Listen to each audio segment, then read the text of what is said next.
आकाशवाणी गोरखपुर से प्रादेशिक समाचार।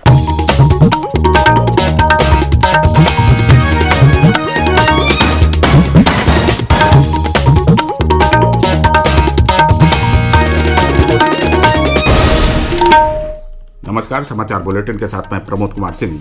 पहले मुख्य समाचार। केंद्रीय मंत्रिमंडल ने सामान्य पात्रता परीक्षा के लिए राष्ट्रीय भर्ती एजेंसी की स्थापना को दी मंजूरी। प्रधानमंत्री नरेंद्र मोदी ने एजेंसी को बताया करोड़ों युवाओं के लिए वरदान, कहा इससे बढ़ेगी पारदर्शिता।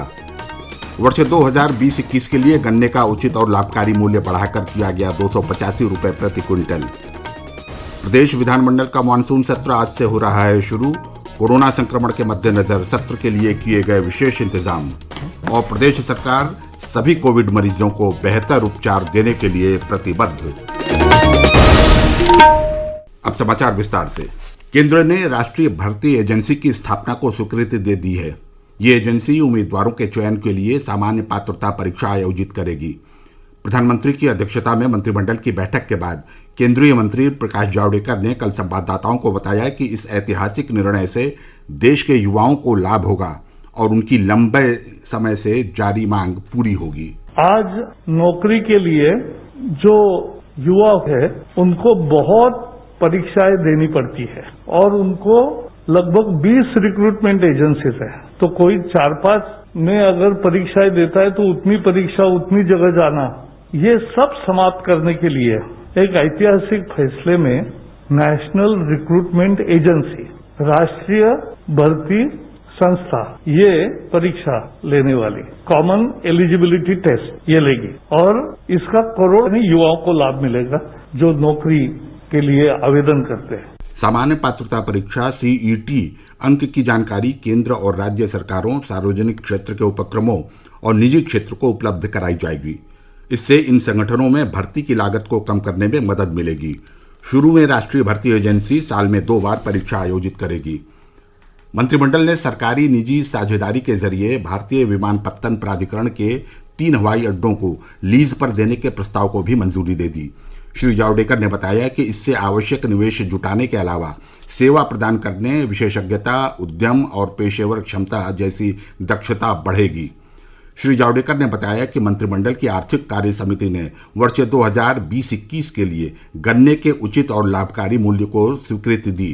1 करोड़ गन्ना किसानों के लिए इस साल भी परंपरा के अनुसार जो फेयर एंड रेम्यूनरेटिव प्राइसेस है, लाभकारी मूल्य बढ़ाकर दिया है। अब 285 रुपए पर क्विंटल यानी 2850 रुपए एक टन का दाम निश्चित हुआ है। 10% रिकवरी के आधार पर यह है, लेकिन अगर 11% रिकवरी होती है तो 28 रुपए 50 पैसे ज्यादा मिलेंगे पर क्विंटल। समिति ने डिस्कॉम को नियत सीमा से अधिक विस्तारित ऋण देने के लिए ऊर्जा वित्त निगम और ग्रामीण विद्युतीय निगम को एक बारगी छूट देने के प्रस्ताव को भी मंजूरी दी।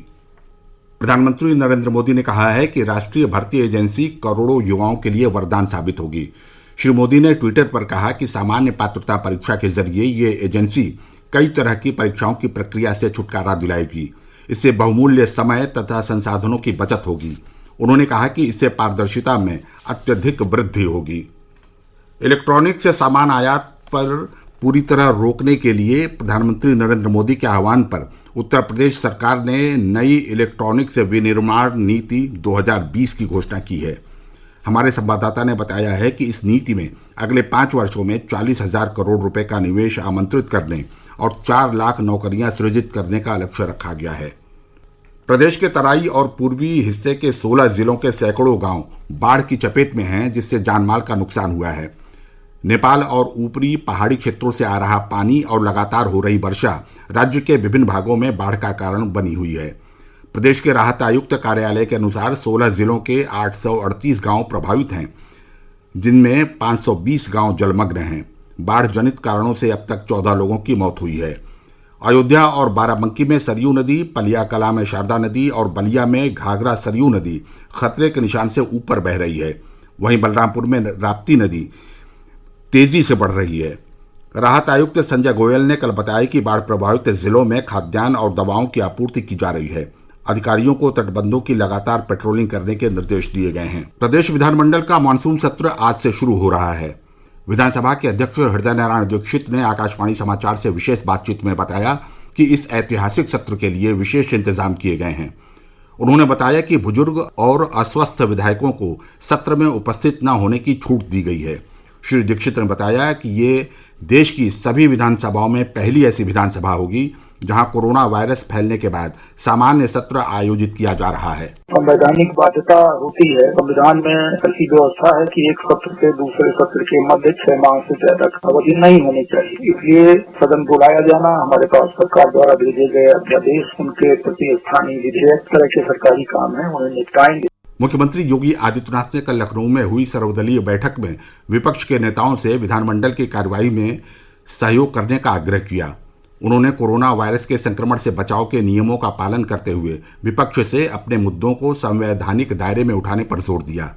एक रिपोर्ट हमारे संवाददाता की। विधानसभा अध्यक्ष हृदय नारायण दीक्षित ने बताया कि कोविड-19 के मद्देनजर सत्र के लिए विशेष इंतजाम किए गए हैं।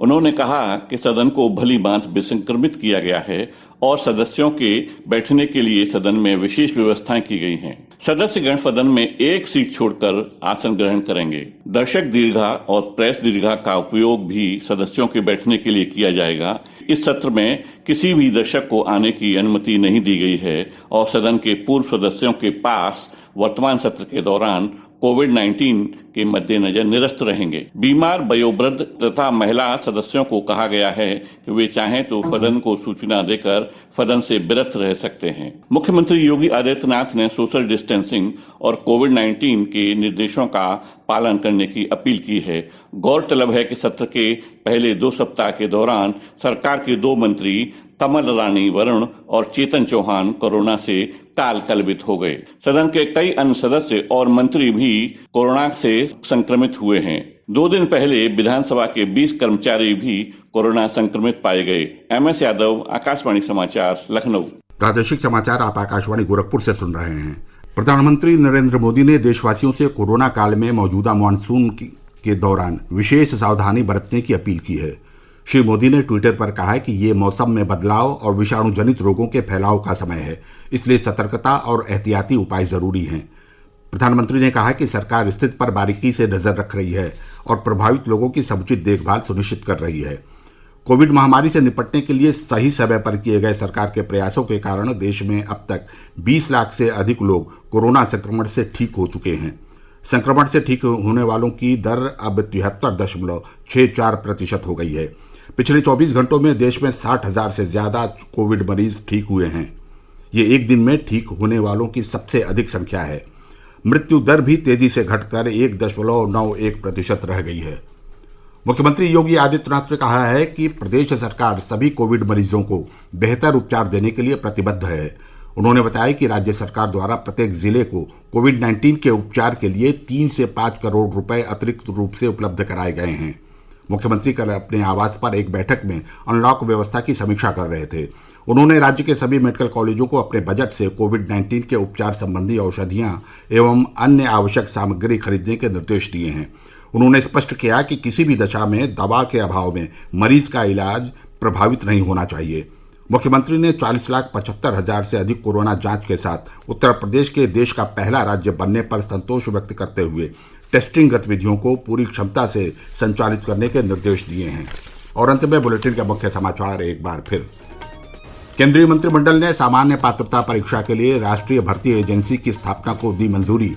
प्रधानमंत्री नरेंद्र मोदी ने एजेंसी को बताया करोड़ों युवाओं के लिए वरदान, कहा इससे बढ़ेगी पारदर्शिता।